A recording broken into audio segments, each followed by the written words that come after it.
So good morning, everyone. And I started recording today, didn't forget. And as usual, we'll wait for a couple of minutes, but those who are around can, of course, share anything they want to say to me.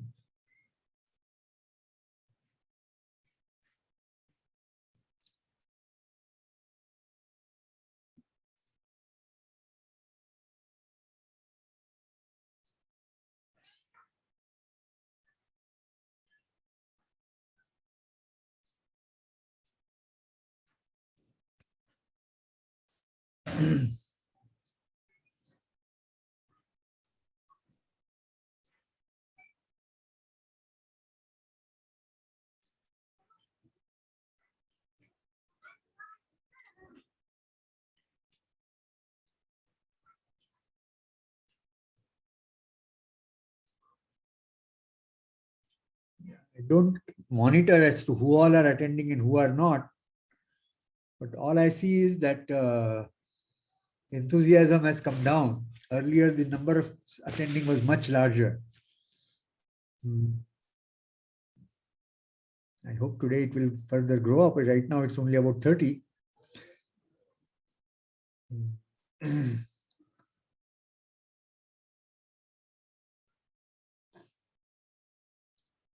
And I hope those who are not attending are at least later listening to the lecture or at least reading the PDF.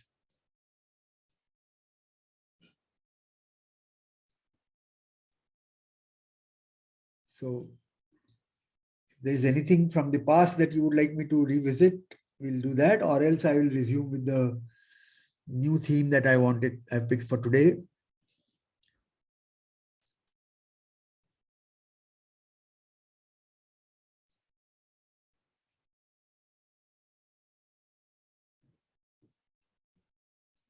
So this is called Taylor's theorem. And it's about approximating functions via something like power series. So if you, now you may wonder where is power series coming in here. So if the equation that you see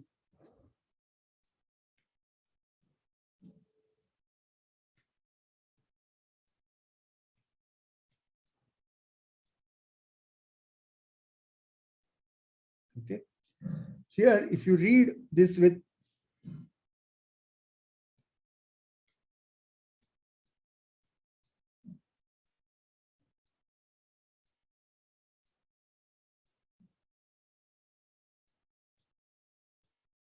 alpha equal to 0 and say beta equal to t.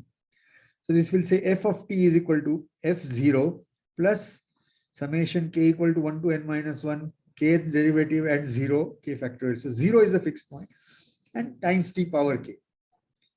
So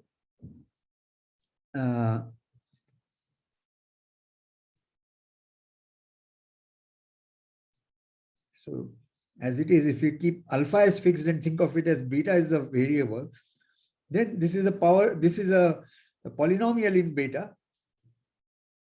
Okay. So a function is being approximated by a polynomial up to kth degree. Of course, the whole thing is what is the error part. So this one, how much is the gap or how much is the error? If you use polynomial approximation of the function up to kth term, up to n minus 1th term, then what is the error or what is the remaining? And that is given by a nth derivative of the function times the multiplier. Okay. So extremely useful and important. And later we will see that we had ad hoc defined sine and cosine as, or S and P, S and C as a infinite series, power series. If you start with sine and cosine and just take for granted some things about their derivatives, you can recapture the power series expansion of them also. So all in all, an extremely important aspect about derivatives. Okay. All right. So what is the statement? So you have A and B in R, function f from A to B to R, AB to R. So interval, closed interval AB to R. And it's that up to n minus 1 derivatives are defined and are continuous on the closed interval. And the n minus 1 derivative is also differentiable with the derivative fn. But this differentiation we ask only on open interval AB. That is why this difference between closed AB and open AB.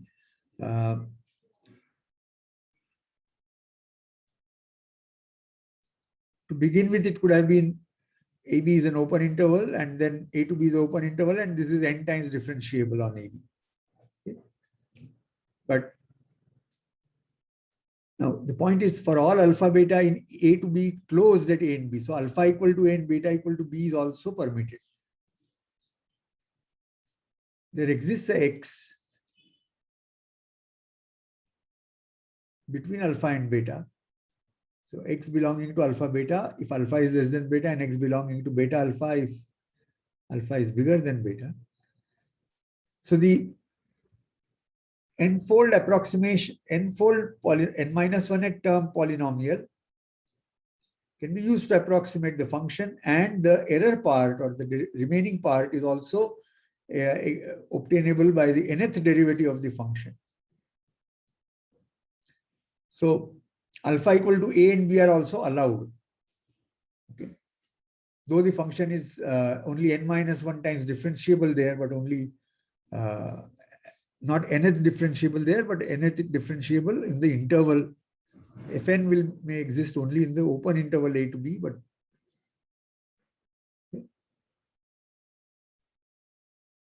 so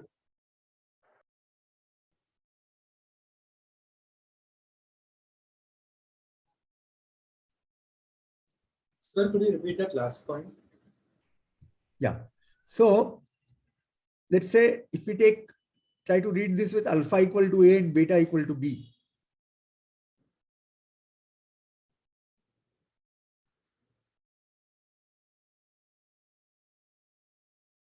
Then what we have, the function f is differentiable n minus 1 times differentiable on the entire interval A to B. And the n minus 1th derivative is differentiable in the open interval AB. So we are not demanding that it is differentiable at A or B. Then when we approximate f of b by the n minus 1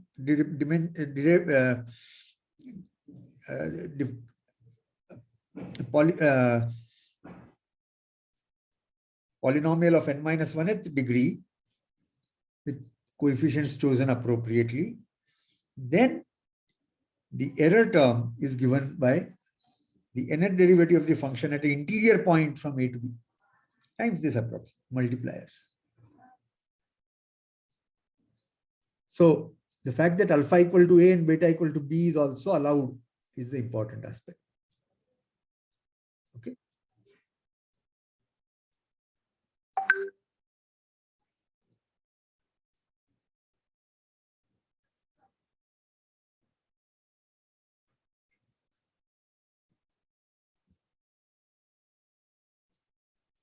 But the proof, let us write h of t to be the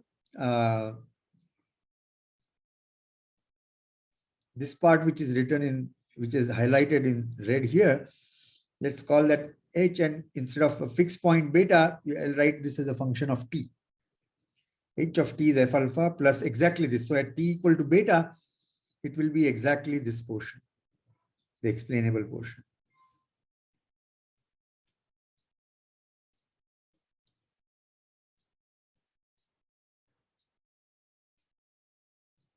I'm highlighting this with the red and green so that I don't have to worry about it. So the red portion at instead of beta, we write it as t. So when h of beta will be exactly the red portion, the approximating polynomial. Okay. And let m be the ratio f beta minus h beta. So now we put it at beta. So h of beta will be the required rate. So this is difference between f beta and this, and divided by beta minus alpha to the power n. Just some ad hoc definition.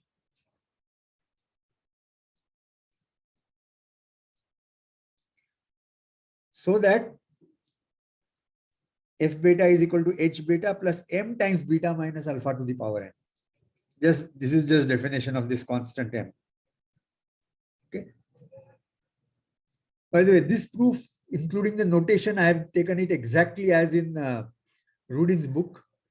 So if you have some confusion or something, you can see there. That's why this unusual notation I have put, beta, alpha, etc.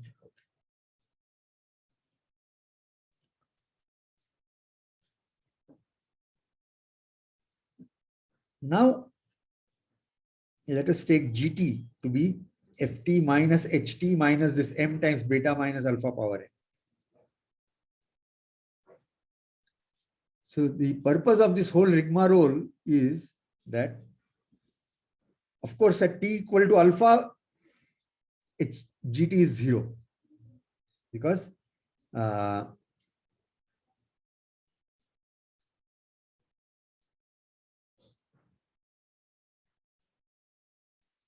f alpha, which will be h alpha will be just f alpha plus 0. So f alpha will be h alpha, and this will be alpha minus alpha to the power n. So this. So we can see that g of alpha is 0. The whole point of choosing this m was to choose that g of beta will also be 0.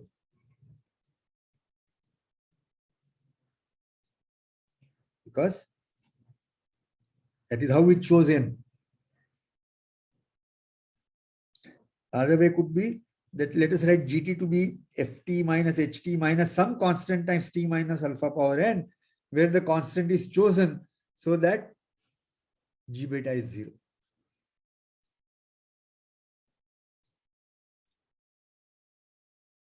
And now you can almost guess what is going to come next, because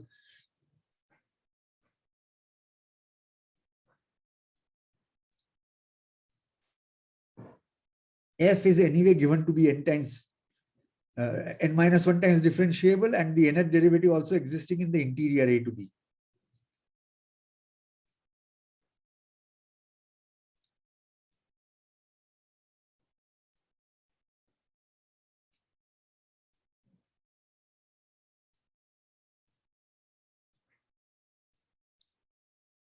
And not just at g alpha and g beta is 0, but if you differentiate it, they continue to be matching each other, and gl. Let's look at this.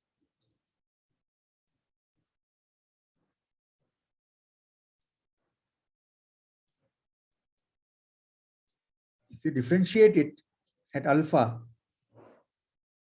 the derivative of f and h at alpha will be equal, they will be 0. So the difference will be 0, and this derivative will be 0 because t is alpha.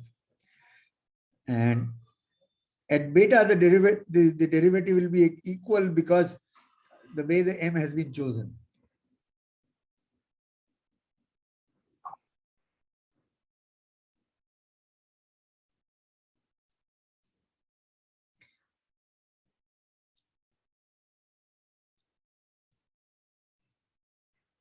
F dash at alpha will give you first derivative at alpha will be f dash alpha. Now, what is first derivative of h at t equal to alpha? F alpha is a constant. So here, the first term will be there, F1 at alpha, and then the rest of the term will still have t minus a to the power k minus 1 there. So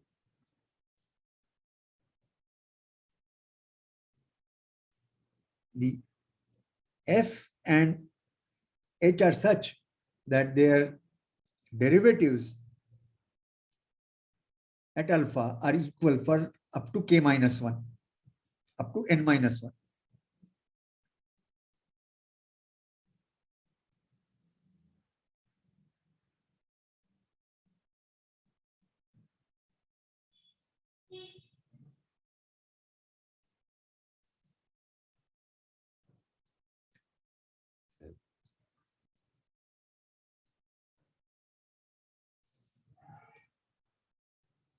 Let us just examine what happens to the derivatives at beta t equal to beta. So first derivative of f equated to beta will be f dash beta. What is h dash at beta? H dash, so this f term vanishes. Here,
so here we'll have f dash beta minus h dash beta will be all these terms.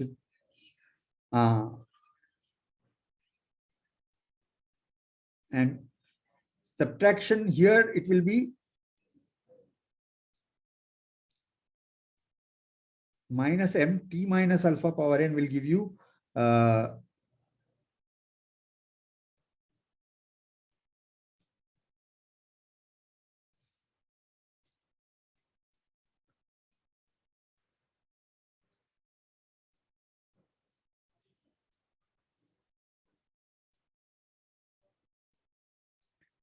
so this.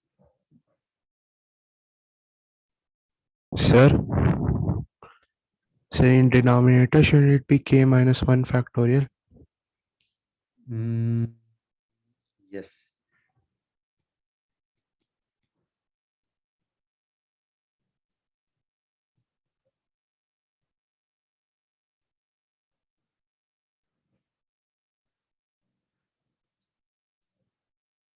No, this is what I've written is not quite correct. Wait.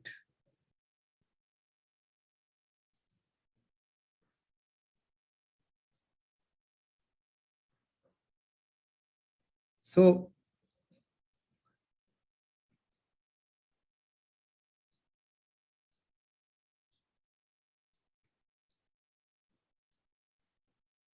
the kth derivative of alphas are 0, but kth derivative at beta are not 0. Sorry, only first derivative at beta is 0.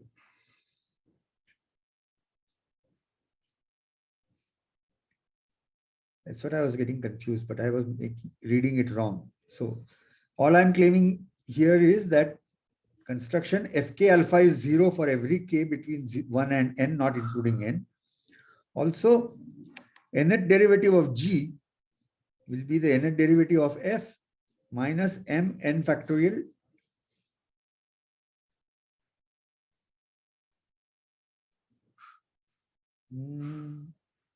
I've written this also wrongly.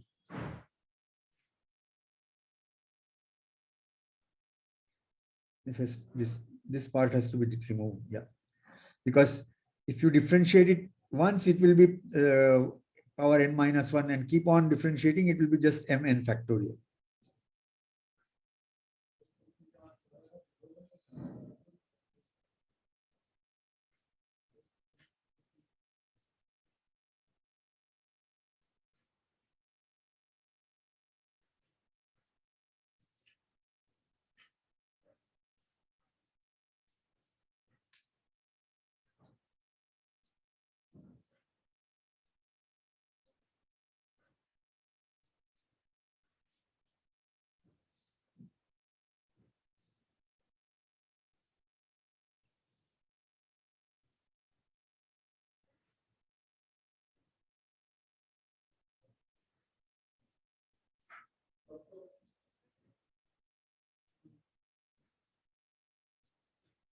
Yeah, this will be used later, but we had already observed that f alpha equal to g alpha is equal to 0, g beta equal to 0. So what do we get by Rolle's theorem? Rolle's theorem, there exists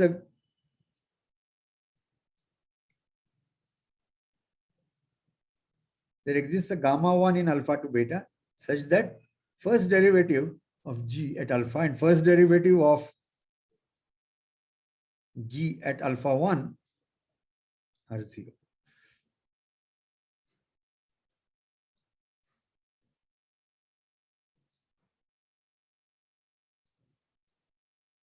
Well, Rolle's theorem says that first derivative of g at gamma 1 is 0, but we already have noted that first derivative at g of g at alpha is 0 for every k.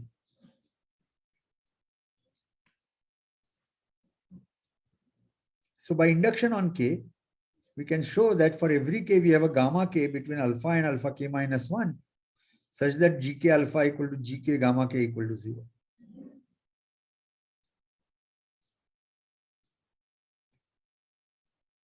Maybe this can come here.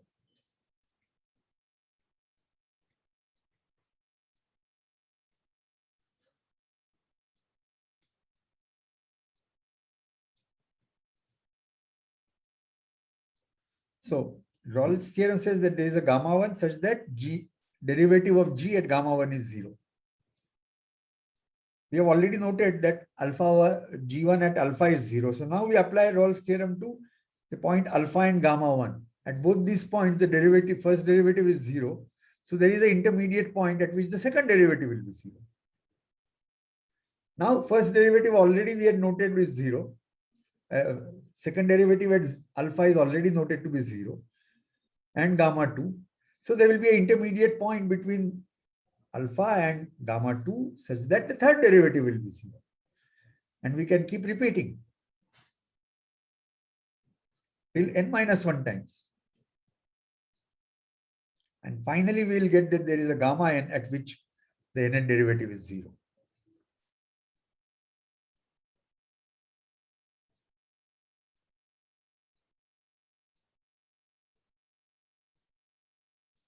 So that gamma n we call x. X will be nth derivative of g is nth derivative of f and this. So the difference between these two we'll see is our required expression.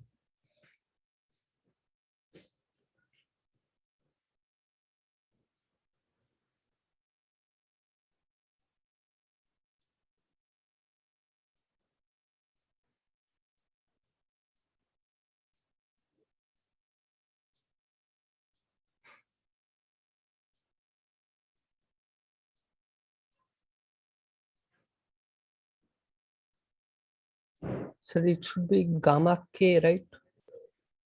Which one? Sir, I mean, inductively what we get at the end, that is gamma k, right? No, for the last k. So n. Okay, okay, sir. Okay, okay. Yeah.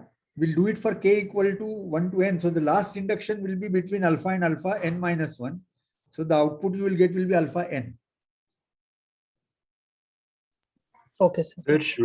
Sir, shouldn't it be gamma k belongs to alpha and gamma k minus 1? Wait. What did you say? Gamma k belongs to? Alpha comma gamma k minus 1. Oh, yeah. I have confused between alphas and gammas. Yeah. Yeah.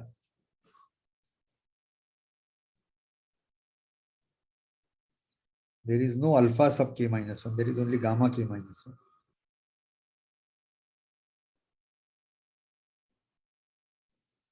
Yeah. So it is basically repeatedly applying our Rolle's theorem. Okay. So as I had mentioned when we saw Rolle's theorem, that it seemed like, why so much fuss is being made. It seems like a very simple thing. But it is used a lot in such results. Okay. You construct appropriate function and then apply Rolle's theorem. Sir, so the sequence are gamma 1, gamma 2, gamma, we should prove that the sequence converges. No. We are only doing it finitely many times. We have not done infinitely many times.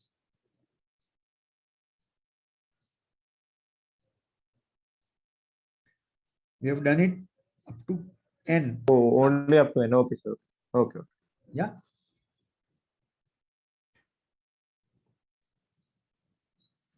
Well, infinitely many times is a lot more complicated. So let's just let me just roll up and see. Suppose we wanted to deduce this for infinitely many times. Okay. And if we keep doing this, we will not be able to get that this gammas that we are obtaining, gamma k's will converge to our endpoint alpha. Because if you want to conclude this as infinite series here, that will mean this green one that I have listed here should be 0. That would be 0 if our x's keep approaching alpha and so on and so forth. So that we are not making any statement about infinite convergence, infinite expansion right now. Okay, sir. Okay.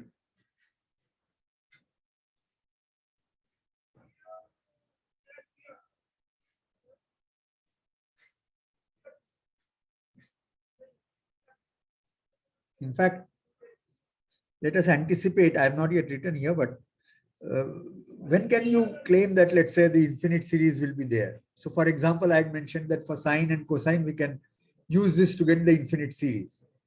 Okay. Because we put alpha equal to 0, then sine, derivatives of sine at 0 we'll know are there equal to 1 at for 1 and minus 1, 1 and minus 1 alternating, and even ones get missed out, and alternate the odd ones, that is alternating. So here in the if we take f to be sine, we will get this to be 1 minus t square by 2 factorial plus t 5 by 5 factorial, etc. But how do we get that this part goes to 0? Well, so if the nth, one example, if the nth derivative stays bounded, then this numerator is some t power n and denominator is n factorial, which will mash it up and it will converge to 0. So the infinite series version is done not via this proof, but it is done by applying the Taylor's theorem for up to n terms, and then there is an error term, and then arguing that the error term goes to 0. So, sir, we should also prove that the whole series is convergent, right? Sorry, what did you say? I mean, the whole series, the Taylor series is convergent if it is infinite series. If we want to prove for sine or cosine, yes, we want to see the whole series converges. Yes. Okay, sir. In general, we are not claiming anything about convergence of series. Okay, sir. Mm. In fact, So don't you define actually a class of functions whose series does converge as like a sort Analytic of function. subset of, yeah, exactly. Right, yeah. real analytic. It's called real analytic function because we are only still dealing with real functions. Okay. Yeah. And there is an example. I think it is exponential of -1 over 1 minus x square. Defined on unit -1 to 1 open at -1 and 1. But I may be wrong in my memory. But there is an example of a function on an interval where all its derivative at 0 are 0, but the function is not 0. It's infinitely differentiable. Okay. So we just need something whose like kth derivative evaluated at alpha roughly grows as k minus 1 factorial, right? Or a lit or something of that sort, maybe to Yeah, prove so that you don't as need well. bounded. There are variations of this. Under what conditions is it going to give you infinite series and all that? Okay. All I wanted to say was that there is an example where the red term that is marked here remains 0 and the remainder term is the entire function, essentially. Okay. A square plus 1 probably does that. Like Sorry? a square plus 1.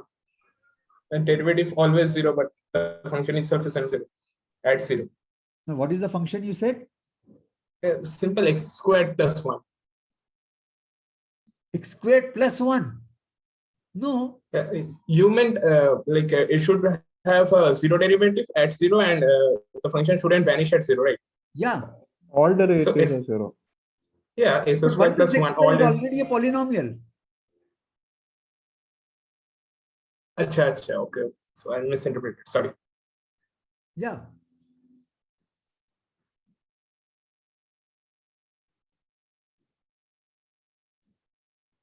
The second derivative of x square plus 1 is not 0, right? Yeah.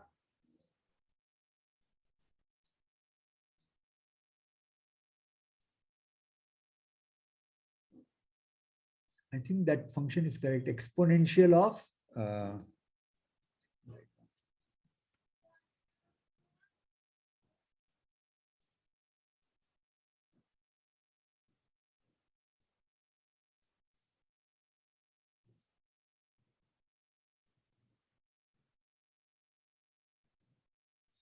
for x in -1 to 1, exponential of 1 over 1 minus x square.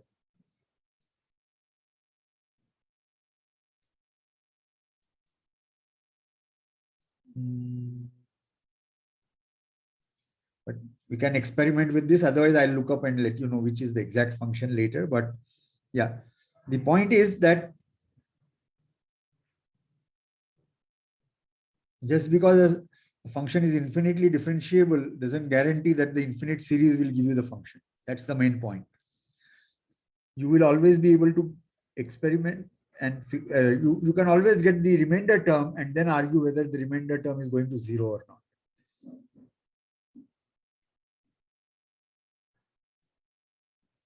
For example, if the nth derivative is factorial n,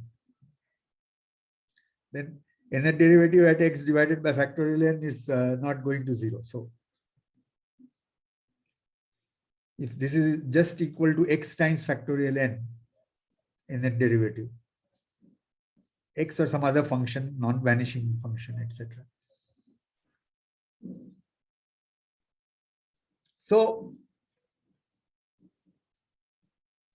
but Taylor's theorem, in applying to various results, even of order 1 and 2 becomes useful. Order 1 is trivial. Order 2 becomes useful, very useful. And in fact, in my main area of research has been probability theory. And then there is a major result called Ito's formula. And The proof is using Taylor's theorem just for n equal to 2.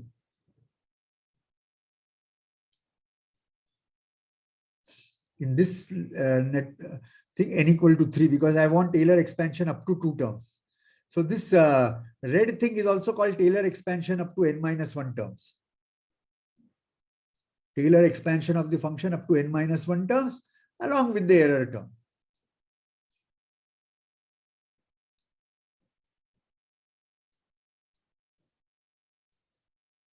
Now, there are other versions of Taylor's theorem where the remainder term is given. Anyway, here it is, there exists one x such that this happens. We are not saying unique x, we are not saying what is that x, nothing. So there are other forms of Taylor's theorem where the remainder term is given different expressions.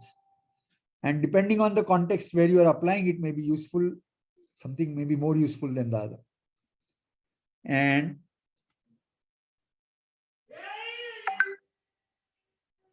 okay, interpretation is, let's read this. If f is n times differentiable, Taylor's theorem is used to show that for y and y plus h belonging to the interval, f of y plus h can be approximated by n minus 1 degree Taylor polynomial. That is what I have written here. And the error term is such that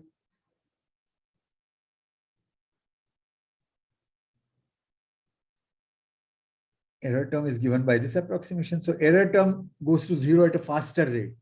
You have written expansion up to n minus 1 terms and the error term is going to 0 at h power n. So as h becomes small, the error term is becoming very fast, the small. Okay. And so for example, now you have computers available and various numerical things available. But in the past, when people were computing, let's say, sine, cosine, their series, their tables, they would use this to how many degree polynomial we'll need to use to get the sine and cosine table in appropriate validity. Correct up to 2 decimal terms, correct up to 3 decimal terms, correct up to 10 decimal terms, etc. Okay. So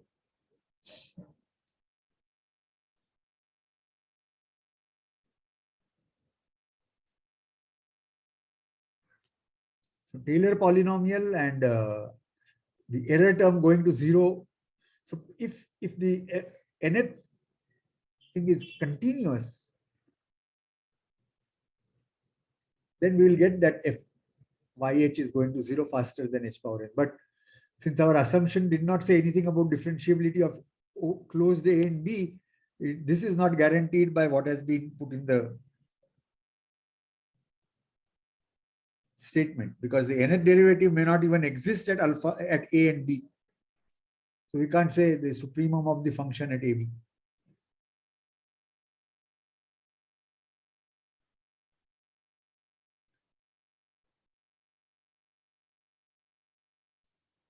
But supremum of the function in the open interval AB, but then that becomes a. So main thing is this statement, and then in a given context we can see whether how fast will the error term go to 0, not 0, will not go to 0, may not go to 0, all those things.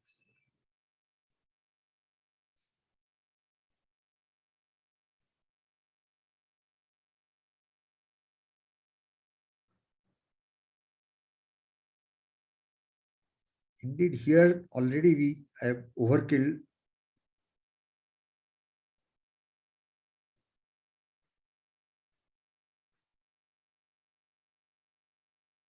All I need is supremum over the open interval AB, because in the extreme case when alpha is A and beta is B, I still have the error term is to be in a nth derivative at an interior point. We don't even have the differentiability at endpoints, but in the middle somewhere. So this is still less than equal to supremum over x in open interval AB Fn at mod x, Fn at absolute value of Fn at x.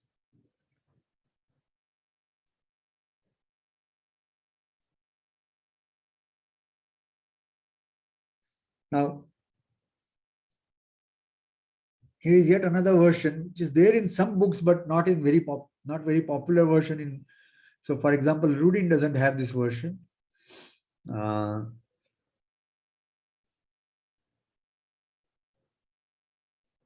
So this time we approximate f by nth times nth degree polynomial and assume that f is n times differentiable.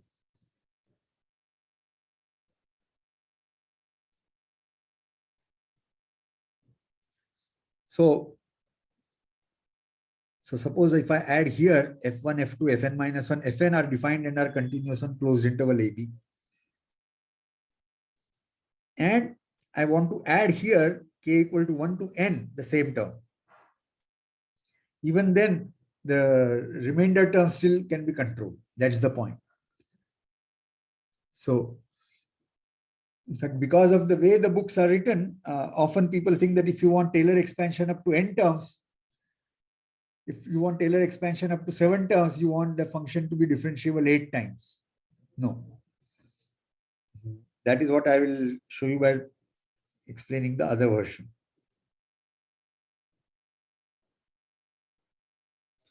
So we approximate f by nth degree polynomial, assuming that f is n times differentiable.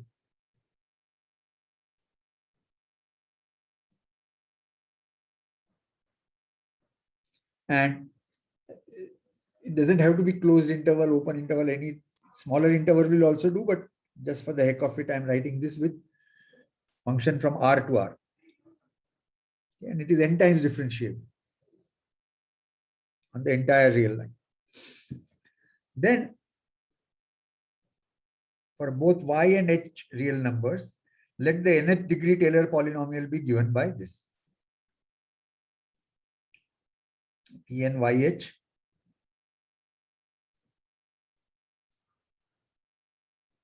here I could have easily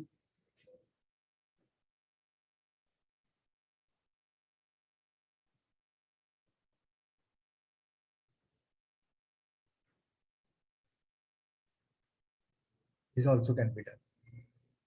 That the function can be defined on open interval to real numbers, and then for y in open interval AB, and such that h is also, y. Okay, no, maybe that's why.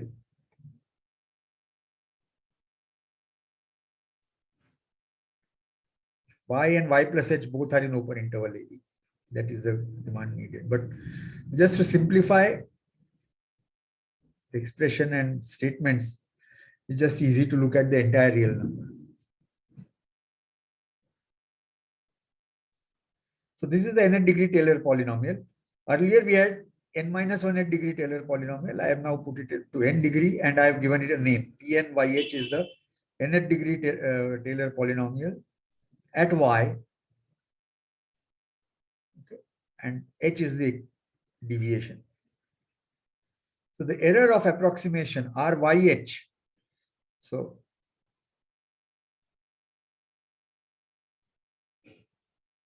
fyh is our function. We are approximating it by pnyh. So the difference between the two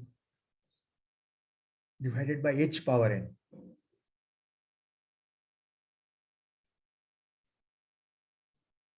So we'll show that this itself converges to 0, and therefore the error is of a smaller order.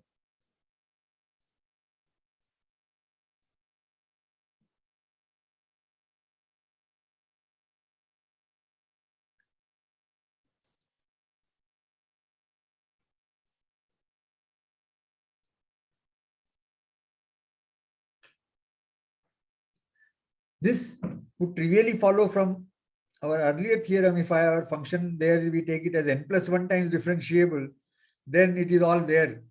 So we are now trying to be more precise, that if it is n times differentiable, then we are able to write down the Taylor polynomial up to nth degree. And a little while ago, I mentioned about probability theory, and in that formula called ethos formula. And in many books, that is how the Taylor's formula was first applied assume that it is 3 times differentiable and then later show that even 2 times differentiable, same formula will come. Whereas I've written 2 books on probability theory, or what is called stochastic calculus. And in that, I've used this version and proven it in this book itself, because I couldn't locate a exact reference to such theorem. So this version, or something little more complicated than this version, is there in my books. Okay. But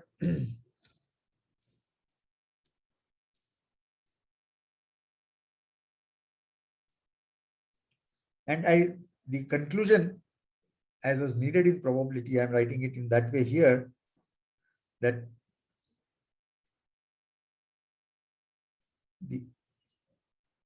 the error term, I'm writing 2 statements about the error term. One is gamma k is the supremum of the error term over y and y plus h, both in less than equal to k, where k is some finite set. Okay. And gamma k delta is again the supremum of the error term, where y and y plus h are less than equal to k, but mod h is less than equal to delta. So when we are looking at it, the focus was as if beta and alpha are fixed, and we get this expression. Now I'm looking at everything as a function.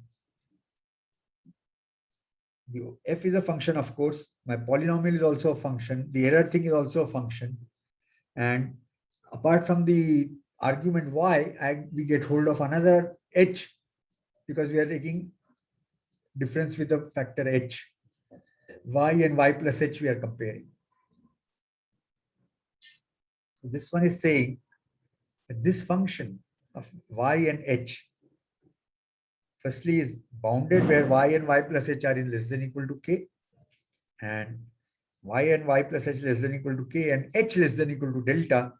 This is some gamma k delta. And the final conclusion is that gamma k is bounded, and lambda k is bounded, and gamma of k plus delta, k comma delta goes to 0 as delta goes to 0. Excuse me, sir. Yeah. Sir, can you scroll a little up? This much or more? Previous page, sir. Yes, sir. I mean, in the error term, you have written a y comma h is equal to f y plus h minus p y plus h. Didn't it be y comma h? Oh, yes.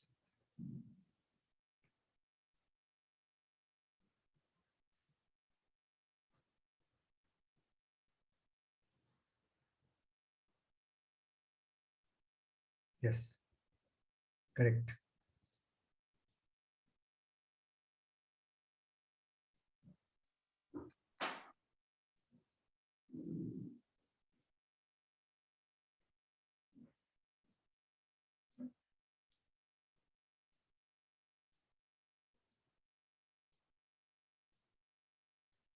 Yeah.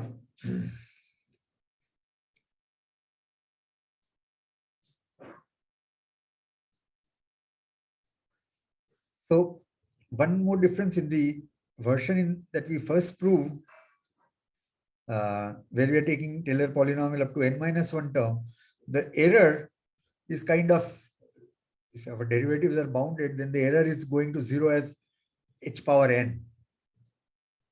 But if that is going at h power n, we can expand one more term and then write the error term, and the error still goes to 0 as h power n, but we have now polynomial up to n degree. That is the main difference between the first version, the standard version, versus this, what I'm calling the non-standard version.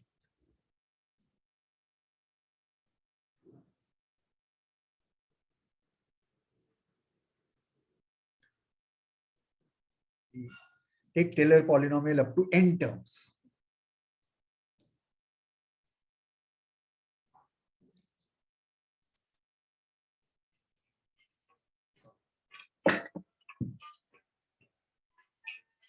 Just 1 minute. Let me see. Hello? Yes?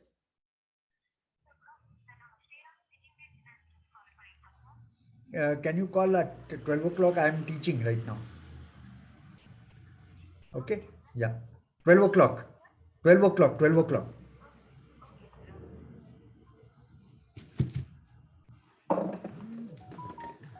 Yeah. In spite of living in Tamil Nadu for 11 years, I still cannot understand Tamil. But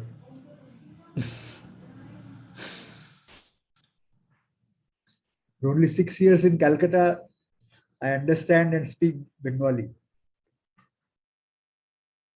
I think, of course, the gap between Hindi, Marathi, that are my languages, and Bengali is much less than the gap between that and Tamil. And two, I came to Calcutta when I was 20. I went to Chennai only when I was 55. So both these are important variables, I guess. Yeah. So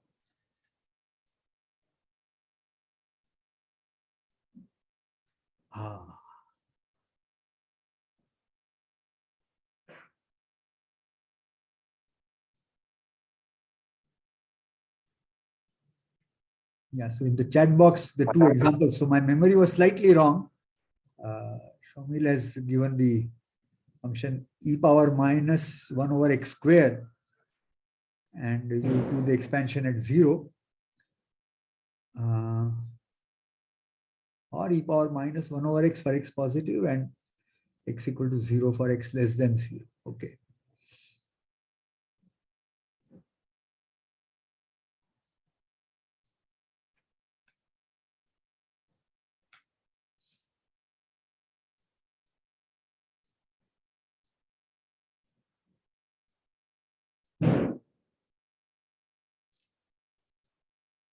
This e power minus 1 over x square at x equal to 0, how is it defined? Oh, it is defined to be 0 because it is like essentially like e power minus infinity. Yeah. Okay. So fx equal to e power minus 1 over x square for x pos non equal to 0, and at x equal to 0, you define f to be 0. And yeah, that's the example. Not 1 minus 1 over 1 minus x square is some other example. Not this one. Yeah.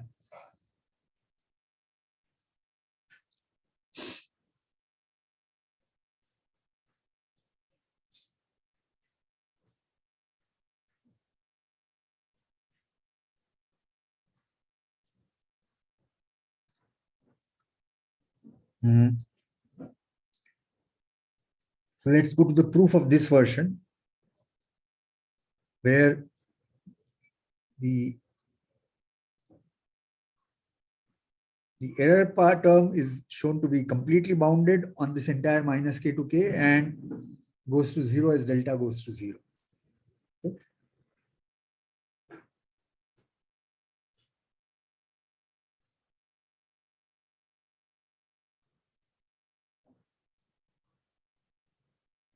So if we apply our original version of Taylor's theorem for y and h given, there exists a x to x plus h when h is positive, and x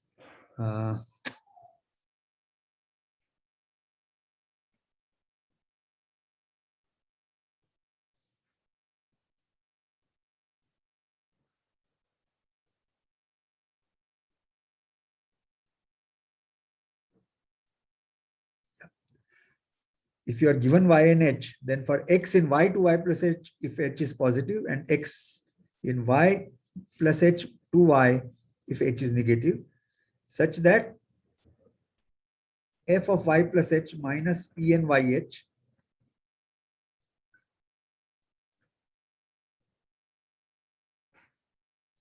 so we had fyh had the first, the Taylor polynomial up to n minus 1 degree, and p and yh has Taylor polynomial up to n degrees. So this is the nth degree here, and this is the remainder term in the original version, first version. Fn at x by factorial n and Fn at y by factorial n here.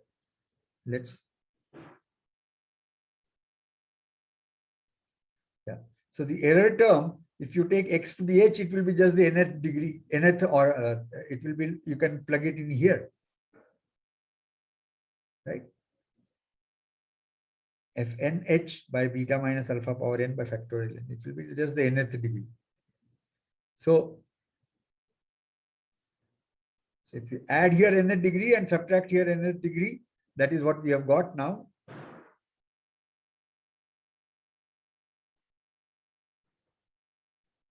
Fnx by factorial n hn, Fny by factorial n hn. Y is our fixed thing which is given, and then x is the point at which we are approximating, which gives you the approximation. So now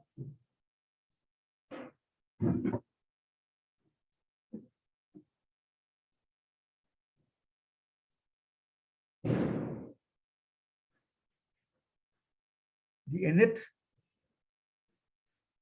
Fn, the nth derivative, is also given, assumed to be count. I hope I have written that carefully and exactly that.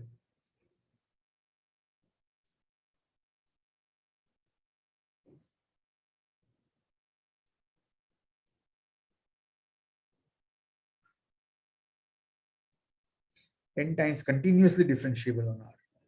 So nth derivative is there on the entire line and is continuous.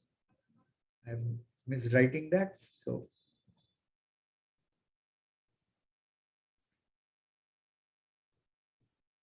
if we take this factorial n outside, so firstly, this difference absolute value is less than equal to this absolute value. So h power n we are anyway dividing. F difference of f and p divided by h power n, and we are taking supremum. So difference of f and p divided by h power n will go. Factorial n is also pulled out here. So each term is less than equal to the maximum of this nth derivative on the interval minus k to k. So we get that this is less than equal to 2 by factorial n, supremum over mod fx, fnx, x less than equal to k. Writing, I don't know why I write this, make so many mistakes in writing. Supremum over fnx such that mod x is less than equal to k.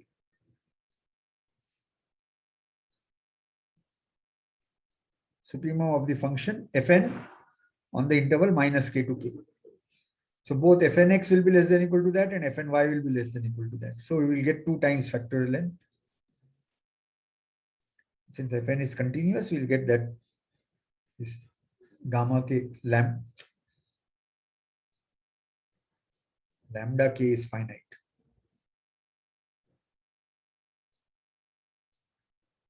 And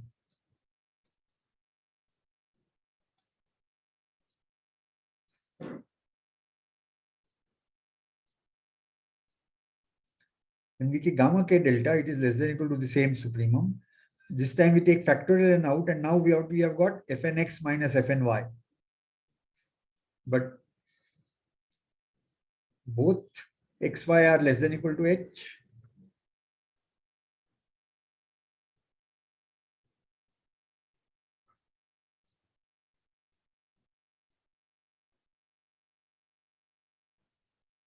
Mod h is less than delta.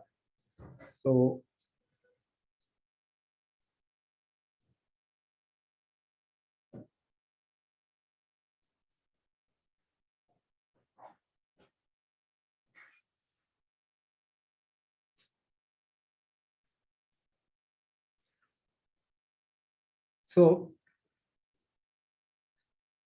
in our statement, x is some point in between y and y plus h.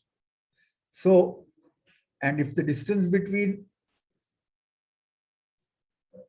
so what is the distance between y and y, x and y? That is less than equal to the distance between y and y plus h, which is h.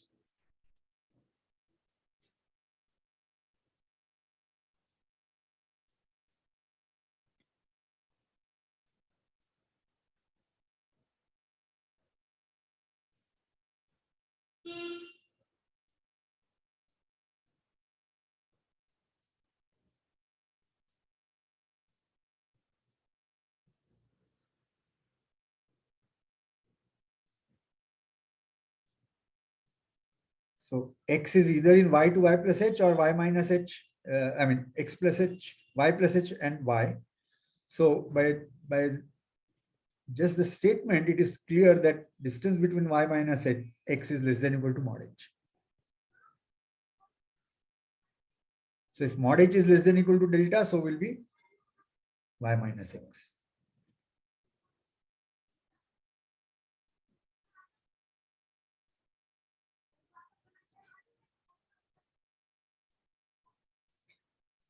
And therefore, this is uniform continuity of Fn on interval minus k to k.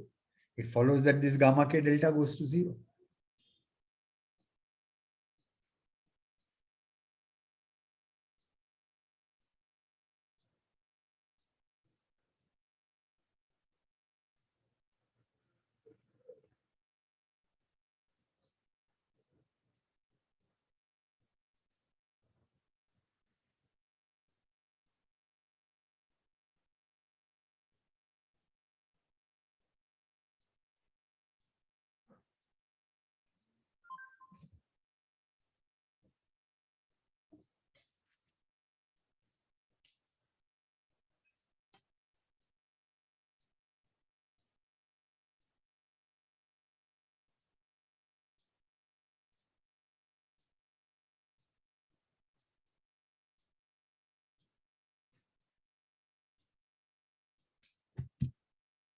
Okay, so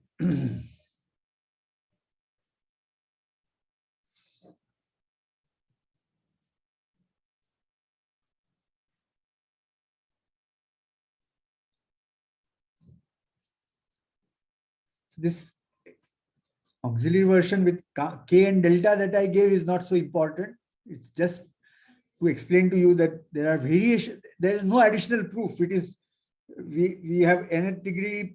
If Fn is also available, I can add nth term here, nth term here, and estimate the error by different idea. That's all.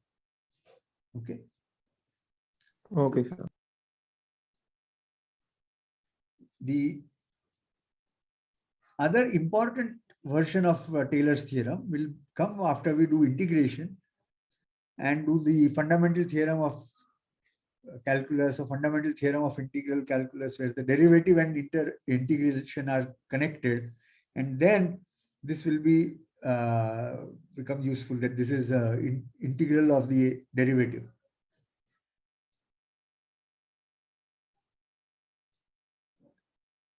So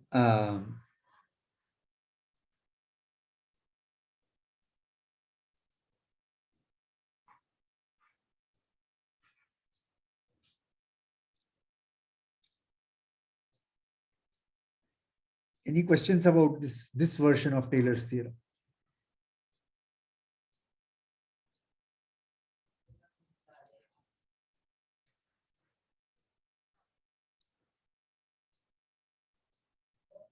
Let me open up a blank page and let's try to do the calculation of these examples that are listed there.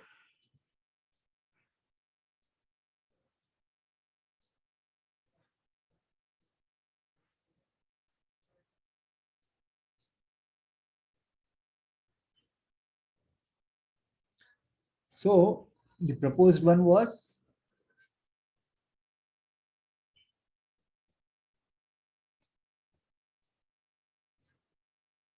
e power minus 1 x squared.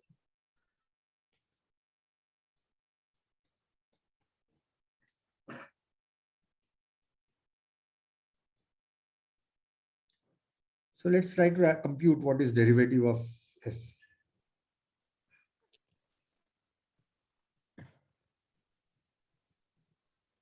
For x not equal to 0, x is equal to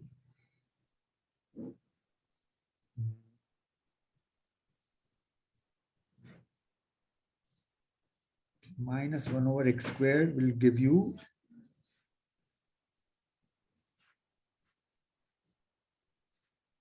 x power minus 2.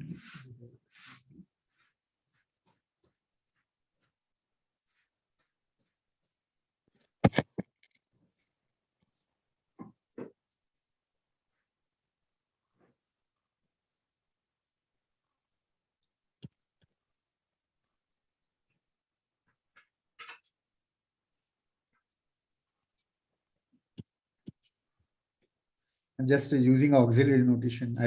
This function as it is and derivative of 1 minus 1 over x squared. So the derivative of this will give you minus 1 in out, and then this is x power minus 2. So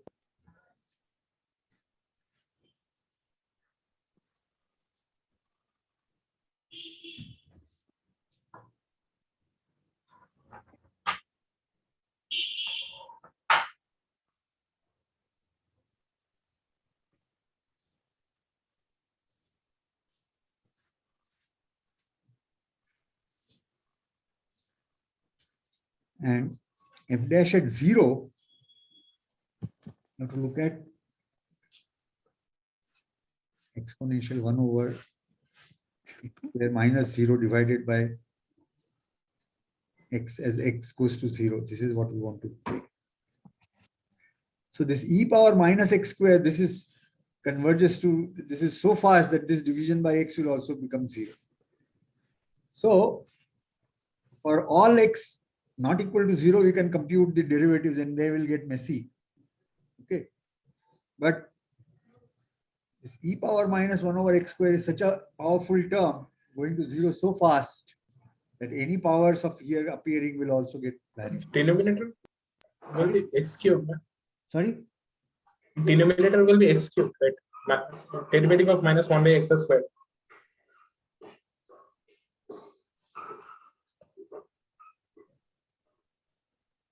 Why x cube here? You think you said here x cube? So it means in the calculation of f dash x at not equal to 0. Sorry? So at not equal to 0, when you differentiate minus 1 by x squared. So it's x power minus 2. Yeah. So we drop a power, so it will be minus 2x power minus 3. Oh, yes. Minus 2 minus 1 will be 3. Yeah. Correct.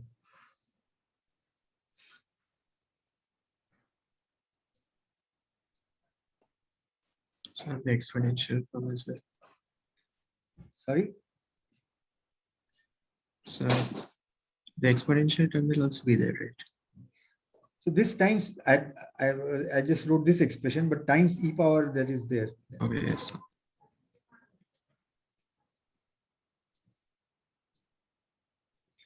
As we go for higher and higher terms, it will get more messy.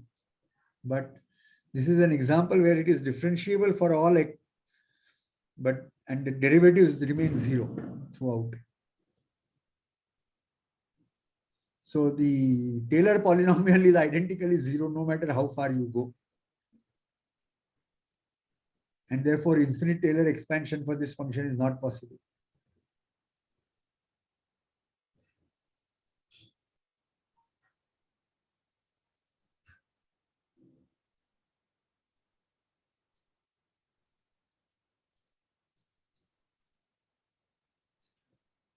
Maybe computation wise, second example, maybe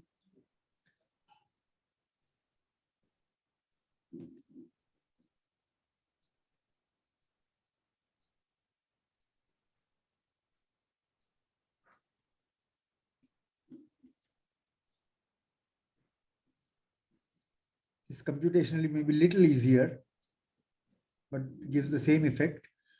Derivative is 0 at 0, but of course the expansion, the function is not 0. All derivatives at 0 are 0. And indeed, the same can be then used to compute, to get hold of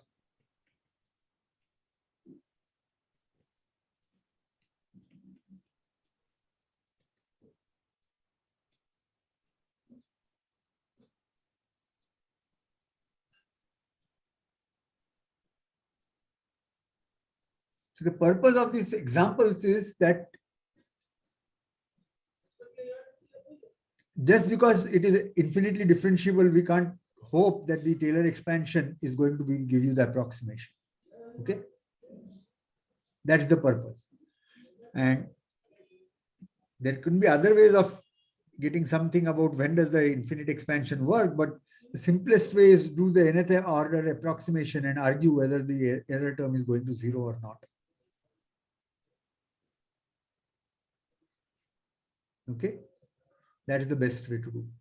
whether nth order term is going, the error term is going to 0 or not. And that is where different versions of error term may become useful, because some the proofs may be simpler than the other ones, that it is going to 0.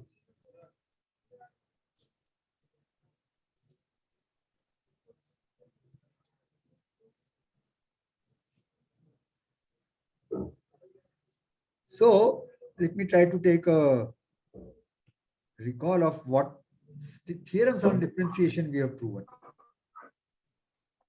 This examples are like singular in 0, right? This is an example, but like it's an example of singularity in that case. Yeah, so we have not defined singular, so that's why I'm not calling it singular. That's all. Okay, sir.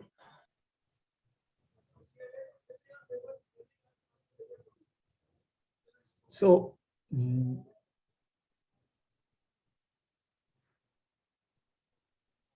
like one of you used the term analytic, and I said, yeah, it's real analytic. So when a function can be approximated by infinite power series, it is also called real analytic. But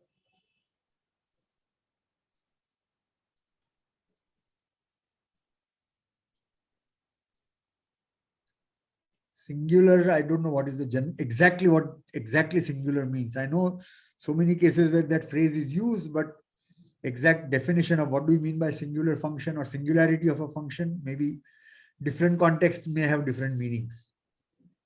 Yes, sir. Bro. Like, no exact meanings there. Like no exact meanings probably there. Sometimes we consider when it's not differentiable, then it's singular, or sometimes when the function doesn't exist at that point, but we somehow define that. That also makes it maybe discontinuous. And if some value can be defined so that it becomes continuous and differentiable, and other smoothness conditions like k times differentiable, then it's removable singularity, something like that. And I don't know if it's removable singularity or non-removable singularity at this point. E power minus x squared at 0. So I'm avoiding those phrases because it's more confusing at this moment, at least. Okay. Okay, sir. So yeah. So I was saying, let us recall what all things about differentiation that we have done. Of course, definition,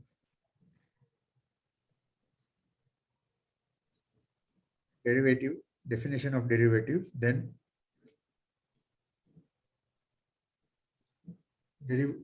higher order derivatives,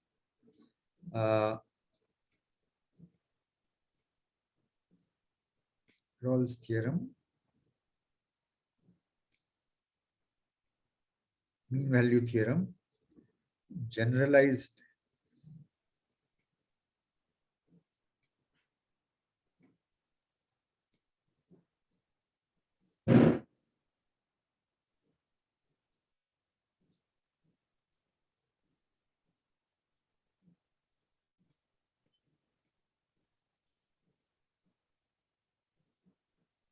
L'Hopital's theorem, and then we have done today Taylor's theorem.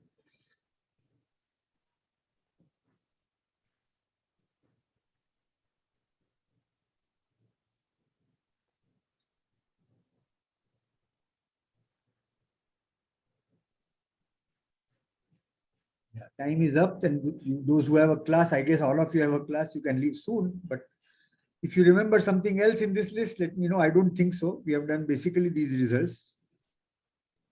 And I will check the curriculum. I think this covers the basic parts that we need to do for derivatives.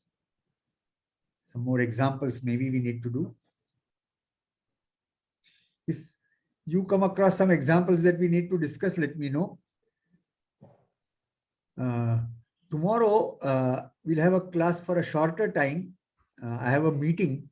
So maybe somewhere around 11:15 and 11:30, somewhere in between that, I may have to leave.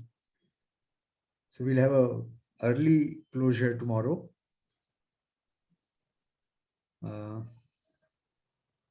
Yeah. Anything somebody would like to say?